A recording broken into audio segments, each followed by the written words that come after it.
உங்கள் வீட்டில் சூடான சாப்பாடு தயாரா? அப்போ வாங்க, நம்ம கையாலே துவையலும் பண்ணிடுவோம். நான் ஒரு கட்டு புளிச்சக்கீரையும் கொத்தமல்லி, ஒரு கை நிறைய கொத்தமல்லியும் எடுத்திருக்கேன். நல்லா 5-6 கழுவிருக்கேன், மண் போகிற வரைக்கும் கழுவிட்டு அடுப்பில் தாச்சியை வச்சுட்டு அந்த தாச்சியிலே இந்த கீரை ரெண்டையுமே போட்டுட்டு புளிச்சக்கீரையும் கொத்தமல்லியும் போட்டுட்டு அதோட கொஞ்சம் மிளகு, கொஞ்சம் சீரகம், 1 ஸ்பூன் மிளகு, 1 ஸ்பூன் சீரகம், ஒரு 4-5 காஞ்ச மிளகாய், ஒரு 5-6 பல் பூண்டு, இதையும் எல்லாத்தையும் அப்படியே போட்டு நல்லா வறுத்து தாளித்து எடுத்துக்கிறேன். எண்ணெய் ஊற்றலை, நான் வெறும் க்ளீன் கடாயில் ட்ரையாகவே இது பண்ணுறேன். ஏன்னா அதுலேயே தண்ணி விடும், அதுலேயே அது வதங்கிடும். நல்லா அது வதங்கி கலர் மாறுறப்ப உங்களுக்கு தெரிஞ்சிடும் அது இட்ஸ் ரெடி, வதங்கிருச்சுன்னு. அப்போ ஸ்டவ் ஆஃப் பண்ணிவிடுங்க. ஸ்டவ் ஆஃப் பண்ணிட்டு அது சூடெல்லாம் ஆறுனதையும் அதை ஒரு மிக்சி ஜாருக்கு ட்ரான்ஸ்ஃபர் பண்ணிட்டு நல்லா ஆறுனதையும் அதை நல்ல பேஸ்ட்டாகவே சட்னி மாதிரி அரைச்சிக்கோங்க. சூடாக அரைக்காதீங்க. சூடாக அரைச்சிங்கன்னா மிக்சி திறந்து மேலே எல்லாம் அடிச்சிரும், செவுத்துலலாம் அடிச்சிரும். நல்லா ஆறுனோட்டு அரைங்க. அதுக்கப்புறம் என்ன பண்ண போகிறோன்னா, அதே தாச்சியில் நம்ம நல்லெண்ணெயோ சன்ஃப்ளவர் ஆயிலோ விட்டுக்கலாம். நல்லெண்ணெய் விட்டால் இன்னும் ருசியாக இருக்கும், இல்லை சாதா எண்ணெய் விட்டாலும் பரவாயில்ல உங்கள்கிட்ட இல்லாட்டி.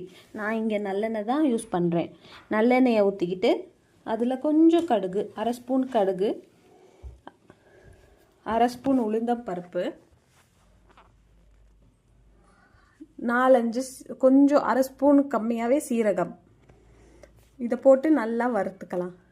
நல்லா பொரியிற வரைக்கும். எந்த மண் சட்டிங்கிறதுனால கொஞ்சம் டைம் ஆகுது.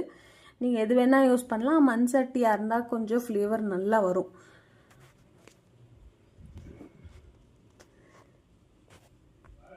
இது எங்கள் அம்மா பண்ணுற ரெசிபி. எங்கள் அம்மா இப்படி தான் பண்ணுவாங்க, நானும் அதை தான் ஃபாலோ பண்ணுறேன்.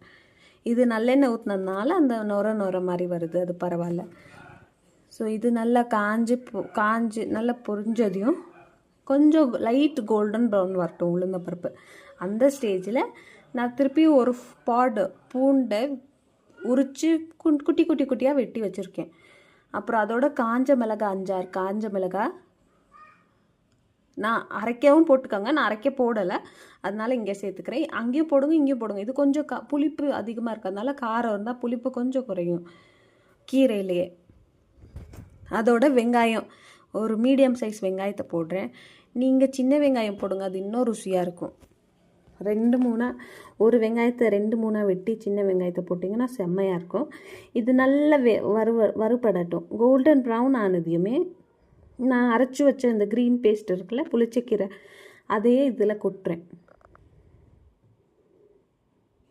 இது ஒரு 5 நிமிஷம் மீடியம் ஃப்ளேமில் நல்லா வேக வச்சோம்னா அந்த புளிப்பு காரம் எல்லாம் இறங்கும். இதை போட்டுட்டு தான் நான் உப்பு ஆட் பண்ணுவேன்.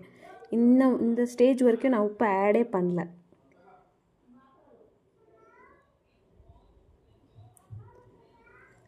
இப்போ நான் உப்பு ஆட் பண்ணிட்டேன். இது எண்ணெய் விடுற மாதிரி, இது எண்ணெய் போட்ட எண்ணெய்லாம் வெளியே வரணும். அது வரைக்கும் இதை நல்லா வேக வைப்போம். இப்போ இந்த ஸ்டேஜில் எனக்கு ரெடி ஆயிடுச்சு. இப்போ நான் சுட சாப்பாடு போட்டு அதோட கொஞ்சம் புளிச்சக்கீரையை போட்டு அந்த புளிச்சக்கீரை ட்ரான்ஸ்ஃபர் பண்ணிட்டீங்கன்னா அந்த தாச்சியில் கூட பிசைஞ்சு சாப்பிடலாம், அவ்வளோ ருசியாக இருக்கும்.